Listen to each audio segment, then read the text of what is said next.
Chodesh Tov, on verra la 6e nuit de Hanouka et la date de Rosh Chodesh Tevet. Alors ce Rosh Chodesh, il a une très grande particularité parce que malgré les festivités qu'on organise pendant la fête de Hanouka, ce Rosh Chodesh-là, plus particulièrement, alors on fait une vraie fête dans certaines communautés. On va essayer, Bezat Hashem, d'expliquer un petit peu la raison de cette fête, où on fait cette fête et comment ça se déroule, et bien sûr le message qui est à travers cette fête. Alors, Rosh Chodesh Tevet, on l'appelle aussi Rosh Chodesh Lebnet, le début du mois des filles, ou on appelle ça la fête des filles. C'est qu'on organise une fête pour les filles. On dit Rosh Chodesh Lebnet, c'est pratiquement la même chose que Soudat Yitro. On sait que Soudat Yitro, on fait une fête pour les jeunes garçons. Et Rosh Chodesh Lebnet aussi, on fait la même chose pour les filles. Et bien, mais si on regarde un petit peu dans les sources, on voit qu'il y a pratiquement les mêmes raisons.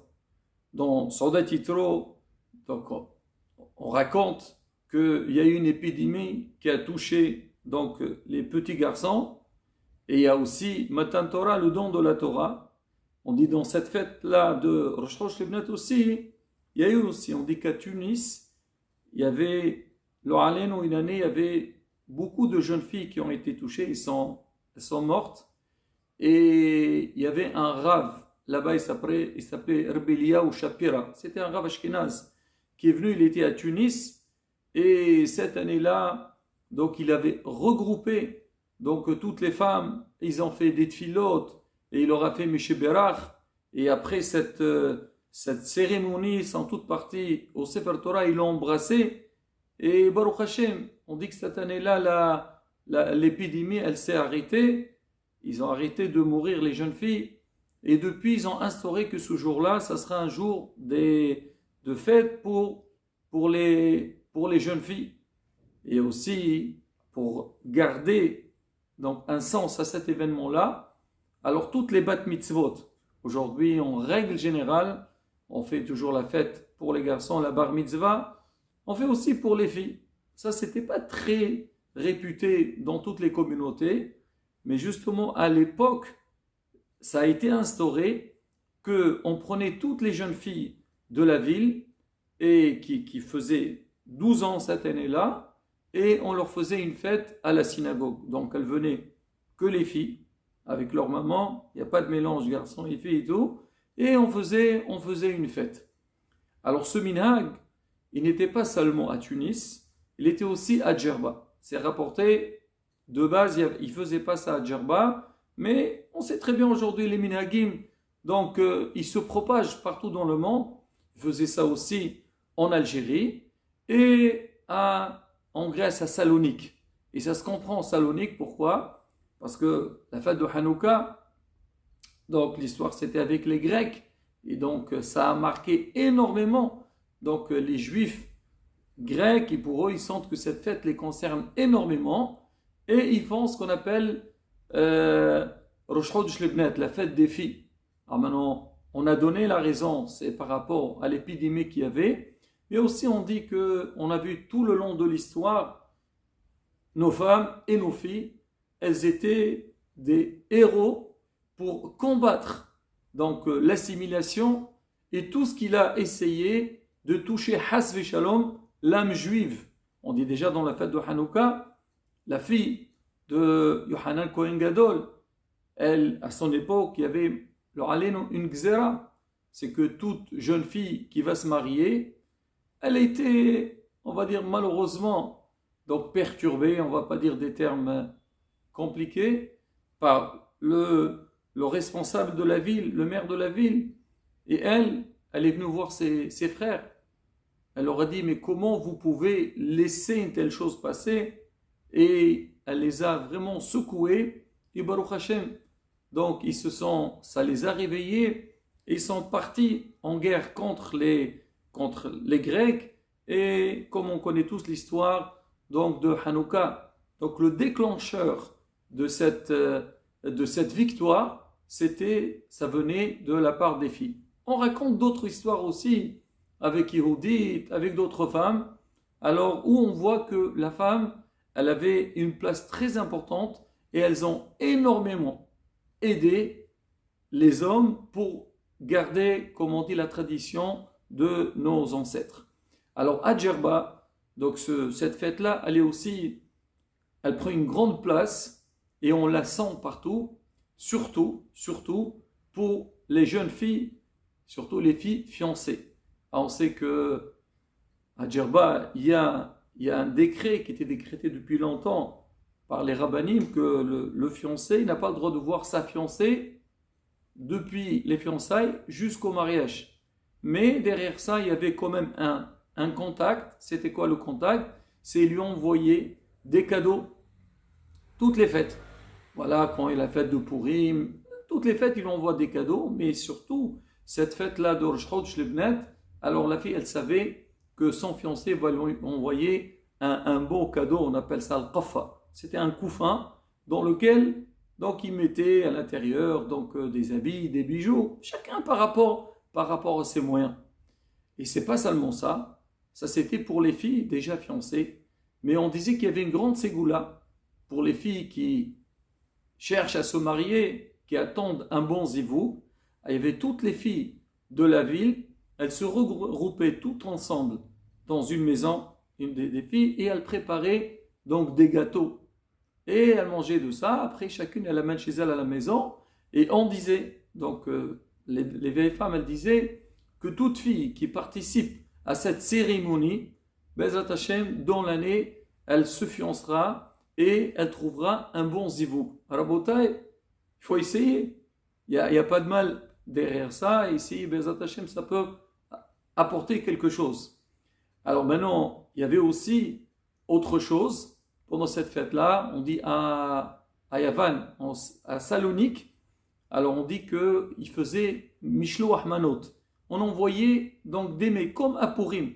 Parce qu'en fait, c'est pour commémorer la victoire. C'est vrai, nous on voit la victoire de Purim. On envoie des manotes, des mets les uns aux autres. Alors on dit pareil aussi comme à Hanouka. Donc il y a eu une grande victoire. Donc on fait la même chose.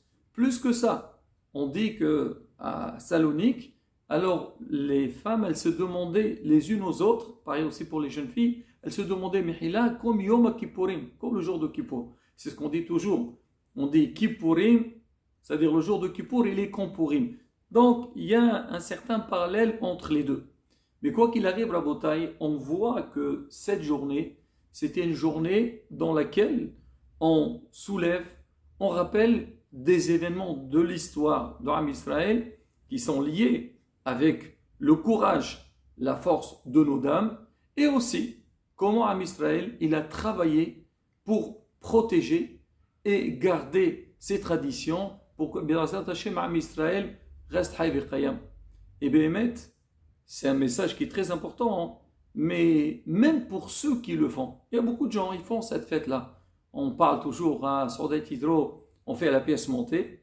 Il y a beaucoup qui font aussi des gâteaux. On dit à Tunis, le hatan, le fiancé. Alors, chez lui à la maison, on préparait un gâteau avec du miel et il l'envoie à sa fiancée. Il lui donne des cadeaux, certainement, mais aussi, c'est ce qu'on appelle aujourd'hui un paquet de gâteaux et tout, mais c'était pourquoi miel? Pour dire que Bezrat Hashem, leur vie, elle soit douce. Donc, il y en a qui font comme une genre de pièce montée. À Yitro, c'est comme la forme d'une montagne.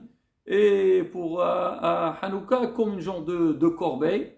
J'étais en train de réfléchir, je me suis dit peut-être cette corbeille, ça ressemble un petit peu comme si on va allumer les bougies, on met dedans donc l'huile de Hanouka et on allume. C'est des rappels, des souvenirs.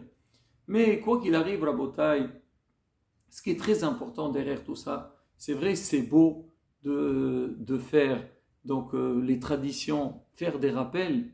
Mais comme on dit le message, c'est que Am Israël, il a été persécuté tout le long de l'histoire. On l'a vu. On a expliqué dans les halachot, Purim, on a voulu, Hazvi Shalom, tuer, exterminer l'âme d'Israël. À Hanouka, on a voulu enlever donc l'âme juive. Alors nous, aujourd'hui, quand on commémore, on célèbre ces événements, il faut qu'il y ait un message derrière. Déjà, le fait qu'on dit voilà, Rosh Chodesh, Tevet. Savoir aussi le mot Tevet, c'est lettre Tov Bat. C'est-à-dire pour rappeler un petit peu les filles. C'est une journée qui est très importante aussi. C'est le seul Rosh Chodesh, on fait le Hallel Gamour, le Hallel entier. En général, Rosh Chodesh, on fait pas Hallel Gamour, on fait Hallel, les Kro et Hallel. Là, on fait tout. Mais pour dire que quoi, Rabotai, qu'on a besoin de transmettre un message pendant ces fêtes. Dire à nos filles, nos chères filles, sachez que vous avez une place très importante dans le foyer juif. Et bien, si on regarde les femmes, tout passe par les femmes. Déjà, la pureté familiale, la cacheroute, l'éducation des enfants, tout est entre ses mains. Ça ne veut pas dire que l'homme ne doit pas aider, pas du tout. L'homme aussi, il faut qu'il soit présent, il montre qu'il s'intéresse à ça. Et ça le concerne, et c'est une obligation qu'il doit le faire. Mais derrière ça, on sait que les femmes, elles sont plus présentes dans ça. Et c'est elles qui transmettent ce message. Et là, justement, ces occasions-là, où on est tous regroupés, donc toute la famille, il est important de rappeler, de lire les histoires. On écoute des cours qui parlent de ces événements-là et voir nos mères juives, comment elles étaient présentes, comment elles étaient fortes et comment elles étaient derrière leur mari pour les aider dans Avodat Hashem, Yirat Hashem et la transmission donc, des traditions juives. Et Bezrat Hashem, nous aussi pareil, on essaye donc de commémorer ces événements, faire très attention. Ça arrive beaucoup de fois qu'on fait des fêtes, mais on voit des mélanges. Ou des fois, d'accord, la table, une belle table, on fait tout ce qui peut embellir la soirée, mais on oublie le principal. Premièrement, au niveau des brachot, la manière comment il y a Hazvi Shalom des mélanges, les hommes avec les femmes et tout. Non, c'est pas du tout. Non, il faut faire ce qu'il faut faire selon l'Allah. Bezat Hashem, quand Kadosh Baruch il voit comment Am Israël s'intéresse à son passé, il prend des leçons pour faire la même chose dans l'avenir. Bezat Hashem, on aura la Goula Shlema, je tiens à rappeler que Rosh Chodesh Tevet, à Tunis ils disent Tevet, le makla ou le qa'ad, fait le beit. C'est-à-dire il fait froid à l'extérieur, on est à la maison. Donc voilà, on transmet les messages. Mais il y a aussi, le Ben Ish Chai dit que le jour de Rosh Chodesh Tevet, on allume une bougie, l'Ikhvod Rabbi Meir Ba'al Nes. Il y a aussi deux ilolot de Rabbi Youssef al-Ma'arabi et Rabbi Moussaoud al-Fassi. Be'ezrat Hashem, on essayera de faire donc des cours sur ces deux événements. Car je vous qu'on verra la Géoula Shlema, Bimirabi Amenu, Amen, Kiason, Hak Sameach, et Rosh Chodesh Tov Umvorach.